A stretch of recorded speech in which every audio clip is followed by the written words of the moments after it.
Kamakailan nga ay nag-celebrate tayo ng Halloween. Kaya naisipan namin, bago mag-Halloween, gumawa ng pumpkin inspired by My Neighbor Totoro. Isang timeless classic mula sa Studio Ghibli.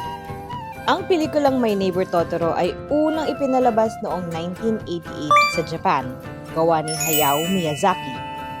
Alam mo yung mga bagay na kahit ilang taon nang lumipas, may magic pa rin kapag nakita mo?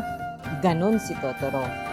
Ito yung isang kwento ng dalawang magkapatid na nakakilala ng isang mahiwagang nilalang sa kagubatan. Yun ay si Totoro, ang gentle forest spirit. Pero higit pa sa simpleng animation, si Totoro ay naging simbolo ng childhood wonder at innocence.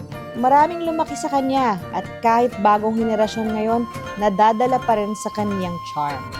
Kaya ngayong Halloween, gusto namin pagsamahin ng nostalgia at creativity. Ang resulta, isang Totoro pumpkin. Hindi lang siya cute, kundi reminder na ang mga alaala ng pagkabata hindi kailanman nawawala.